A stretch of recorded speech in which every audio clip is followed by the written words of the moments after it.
ही जय। बोलो बाके बिहारी लाल की जय। श्री कृष्ण गोविंद हरे मुरारे, हे नाथ नारायण वासुदेवा। श्री कृष्ण गोविंद हरे मुरारे, हे नाथ नारायण वासुदेवा। पित मात स्वामी सखा हमारे, हे नाथ नारायण वासुदेवा। श्री कृष्ण गोविंद हरे मुरारे, हे नाथ नारायण वासुदेवाय। राधे कृष्ण राधे कृष्ण राधे राधे कृष्ण कृष्ण राधे कृष्ण राधे कृष्ण राधे राधे कृष्ण कृष्ण राधे कृष्ण राधे कृष्ण राधे राधे कृष्ण कृष्ण राधे कृष्ण राधे कृष्ण राधे राधे कृष्ण कृष्ण। श्री कृष्ण गोविंद हरे मुरारे, हे नाथ नारायण वासुदेवा। हे नाथ नारायण वासुदेवा। हे नाथ नारायण वासुदेवा। वसुदेव सुतं देवं कंस चाणूरमर्दनं, देवकी परमानन्दं कृष्णं वन्दे जगद्गुरुं। कृष्णं वन्दे जगद्गुरुम्। ॐ श्री परमात्मने नमः। श्रीमद्भगवद्गीता अथ चतुर्दशोऽध्यायः। प्यारी सात संगत जी, 14वां अध्याय प्रकृति के 3 गुण सत रज तम। इसके श्लोक हमने 18 तक श्रवण किए। आज अगले श्लोकों के संदेशों को समझने का प्रयास करेंगे। तो पिछले श्लोक में प्रभु ने अपने मुखारविंद से ये संदेश दिया कि सत रज और तम तीनों ही गुण हमें किसी न किसी योनि में भेजते ही रहते हैं। यदि सतोगुण में व्यक्ति की मृत्यु होती है तो वो ऊपर उच्च लोक में जाता है, जहाँ ज्ञानी पंडित विद्वान होते हैं। तो ब्रह्मा जी का भी निवास उसको कहा जाता है जो सतोगुण में रहता है, जिसकी मृत्यु उसमें होती है। तो सतोगुण नामक जीवन की सर्वोच्च अवस्था हमें वहां तक पहुंचा सकती है। सतोगुण को ये जीवन की एक तरह से अवस्थाएं भी बताई है, सत रज तम। तो सतोगुण सबसे उच्च अवस्था बताई गई है कि अगर हम सतोगुण में, शुद्ध सतोगुण में स्थित हो जाए तो हम भी उस परम पद को पा सकते हैं। रजोगुण मिश्रित होता है, सत और तम के मध्य आता है। तो मनुष्य सदैव शुद्ध नहीं होता, कार्यकलापों में भागता रहता है, दौड़ता रहता है, क्रियाशील रहता है। तो वो इस पृथ्वी पर केवल राजा धनी के रूप में आता है, धनी व्यक्ति के रूप में। और गुणों के मिश्रण के कारण वह भी नीचे जा सकता है, अपने लोभ के कारण, लालच के कारण, चीजों को पाने के लिए उसकी जो लालसा, एक पिपासा बनी रहती है, उसके कारण वो भी नीच योनि में जा सकता है। तो परंतु इस पृथ्वी पर उसको बार बार जन्म लेना ही होता है। तो ये, और तमोगुण के लिए प्रभु ने कहा था कि जघन्य गुण वृत्ति स्थिता, कि जो तमोगुण में, अत्यंत जो तमोगुण की अवस्था में जिनकी मृत्यु होती है, वो निम्नतम गुण जघन्य कहा गया है उसको, कि अज्ञानता से भरा हुआ है। तो वो अत्यंत भयावह है, जिसके कारण उसे बहुत ही नीच योनि, पशु पक्षियों की, सरीसृप और वृक्षों की ऐसी मूढ़ वाली जो है वो योनियां प्राप्त होती रहती हैं उन्हें। जैसे हम देखते हैं भी कि रात के अंधेरे में बहुत सारे कीट पतंगे, जीव जंतु, सर्प, अंधेरा ही उन्हें प्रिय होता है। तो तम से ही वो बने हुए हैं, इसीलिए वो तमोगुणी कहे गए हैं। तो जो उच्चतर गुणों तक ऊपर ना उठकर निरंतर तमोगुण में ही बने रहते हैं, नीचे नीचे नीचे और नीचे, तो उनका भविष्य फिर अंधकार में ही रह जाता है। तमोगुणी और रजोगुणी लोगों के लिए सतोगुणी बनने का ये सुअवसर होता है जब उन्हें ये मानुष चोला मिलता है। तो मनुष्य योनि में आने पर ये इस अवसर का लाभ उठाएं, अपने सतोगुणों को विकसित करें और अपनी आत्मा को शुद्ध करें, ये प्रभु ने पिछले श्लोकों में संदेश दिया। अब अगला श्लोक, श्लोक क्रमांक 19। नान्यं गुणेभ्य कर्तारं यदा दृष्टानुपश्यति गुणेभ्यश्च परं वेत्ति मद्भावं सोऽधिगच्छति। अब इस श्लोक में प्रभु कहते हैं कि जब कोई यह अच्छी तरह जान लेता है कि समस्त कार्यों में प्रकृति के तीनों गुणों के अतिरिक्त अन्य कोई कर्ता है ही नहीं, और जब वह परमेश्वर को जान लेता है जो इन तीन गुणों से परे हैं, गुणातीत है, तो वह मेरे दिव्य स्वरूप, मेरे स्वभाव को प्राप्त होता है। अब इस श्लोक में भगवान कृष्ण ने संसार के बंधन से, जो इन गुणों से बंधन बन जाता है, उससे मुक्ति पाने के लिए बताया है।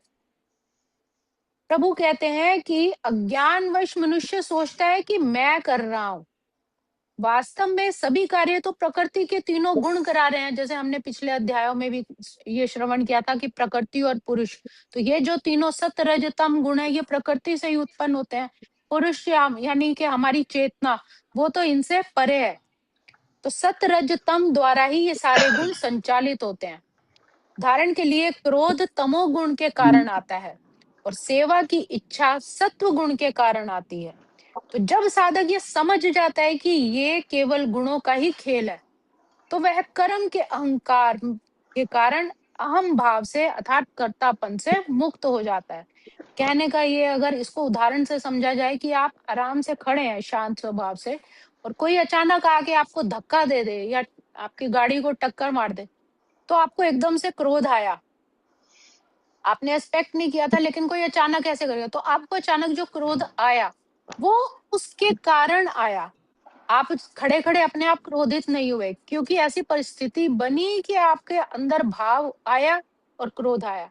और यदि अगर उसी क्षण कोई क्षमा मांग ले, कोई आ गया कि मुझसे गलती हो गई, तो मुझे माफ कर दीजिए, मेरे से अनजाने में हो गया, तो आपका मन भी शांत हो जाएगा। उसी वक्त आपके मन की स्थिति बिल्कुल बदल गई। एक मन की अवस्था होगी क्रोध वाली, और एक उसी क्षण फिर मन की अवस्था बदल गई, शांत हो गई। तो आत्मा तो वही रही, मैं तो वही रहा, लेकिन ये जो खेल हुआ ये मन के कारण ही हुआ कि उसमें क्रोध भाव जाग गया और उसमें शांति का आ गया। इसी तरह हमारी कोई निंदा कर देता है, कुछ गलत बोल देता है, अनाप शनाप बोल देता है, तो हमें गुस्सा आ जाता है। और यदि हमारी कोई प्रशंसा कर दे तो हम खुश हो जाते हैं। तो ये मन के ही भाव है, मन ही हमें खेलता है। तो इसीलिए कहा जाता है कि इंसान जो है कठपुतली है, तेरे हथा दा खडोना मैं माल का, जैसे भजन भी आता है। वो यही है कि ये गुण ही नचाते हैं उसको। जब ये मनुष्य समझ लेता है कि ये केवल गुणों का खेल है, तो वह कर्म के अहंकार से मुक्त हो जाता है कि मैं नहीं कर रहा, ये गुणों के कारण हो रहा है। दृष्टा भाव से देखना, तो स्वयं को दृष्टा समझना। दृष्टा का अर्थ है कि आत्मा केवल एक साक्षी है। अभी हम यहाँ सत्संग में बैठे हैं तो हमारे अंदर सात्विक है, हम संसार से छूटे हैं, कोई वो नहीं, सत्संग में हमारा मन लग रहा है। और जैसे ही सत्संग खत्म होगा फिर हम दूसरे कामों में लग जाएंगे इधर उधर के, तो रजोगुण हो गया। कोई भागा दौड़ी, किसी को नौकरी काम पर जाना है या किसी को आराम करना है, तो तमोगुणी। तो ये हम तो लेकिन वही है, एक जो तटस्थ है आत्मा तो वही है। आपके ही गुण, जो वो सत रज तम की जो तरंगे हैं, वही परिवर्तित हो रही हैं। तो आत्मा केवल एक साक्षी है, वह गुणों के कार्यों में शामिल नहीं है। जैसे सिनेमे के पर्दे पर आग लगने से पर्दा नहीं जलता, वैसे ही ये गुणों में भी हलचल से आत्मा कोई प्रभावित नहीं होती। वाह वाह, बहुत अच्छा। अब प्रभु कहते हैं गुणों से परे परमात्मा को कैसे जाने।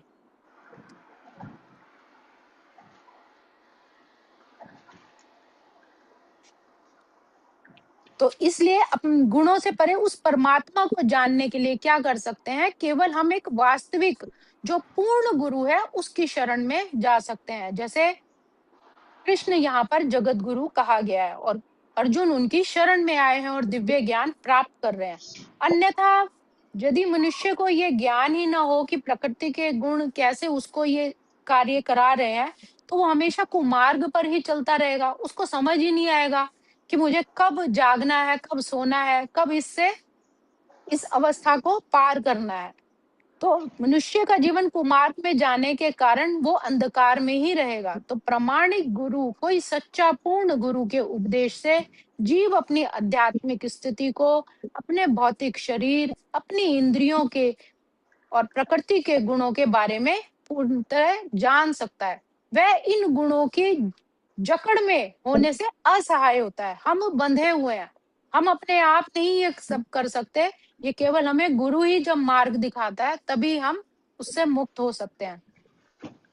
तो जीव तो असहाय होता है, लेकिन अपनी वास्तविक स्थिति देख लेने पर वह दिव्य स्तर को प्राप्त हो जाता है। जब उसके जीवन में कोई ऐसा सदगुरु आ जाता है, तब उसकी वो अवस्था आ जाती है कि वो जानने लग जाता है। तो जीव विभिन्न कर्मों का कर्ता नहीं है, उसे बाध्य होकर कर्म करना पड़ता है, क्योंकि वह विशेष प्रकार के शरीर में स्थित हुआ है। अगर किसी को बाघ की योनि मिली है तो उसका स्वभाव है वो शिकार करके दूसरे जानवर को खाएगा, तो वो बाध्य है क्योंकि उसका वो गुण है। तो जिसका संचालन प्रकृति का कोई ना कोई गुण करता ही है। तो जब तक मनुष्य को किसी आध्यात्मिक मान्यता प्राप्त किसी बड़े संत महापुरुष की सहायता नहीं मिलती, तब तक वह समझ ही नहीं सकता कि वह वास्तव में है कहाँ, उसकी स्थिति क्या है। तो जो उस परम पिता परमात्मा की जैसे गुरु की शरण में आ जाता है, तब उसे समझ में आता है कि कार्यों को कि ये सारे कार्य प्रकृति के द्वारा ही हो रहे हैं और प्रकृति के कार्यों से मुक्त हो सकता है। तो जो व्यक्ति वस्तुओं को यथा रूप से जिसको देखना आ गया, वह प्रकृति के प्रभाव क्रमशः उस पर घटता जाता है। प्रकृति अपना प्रभाव उस पर इतना प्रभाव नहीं डालती। तो ये जान लेना कि मैं करता नहीं हूँ, इसके साथ ही उस परमपिता परमात्मा को जानना भी आवश्यक है, जो इन गुणों से बिल्कुल परे है और इन सब का स्वामी है। तो ये श्लोक हमें ये सिखाता है कि मानसिक शांति और मुक्ति के लिए अपनी आइडेंटिटी को, अपने पहचान को, अपने विचारों को और कार्यों को जिनके हम अधीन हो जाते हैं, उनसे हटाकर परमात्मा से जोड़ना है। आज के श्लोक को हम यही विराम देते हैं। ओम श्री कृष्णार्पणमस्तु। हरे नमः, हरे नमः, हरे नमः। श्रीमन्नारायण नारायण नारायण, श्रीमन्नारायण श्रीमन्नारायण नारायण नारायण स्वामी नारायण नारायण नारायण, स्वामी नारायण। नारायण नारायण नारायण भव से तारायण तारायण तारायण, भव से Ramse तारायण।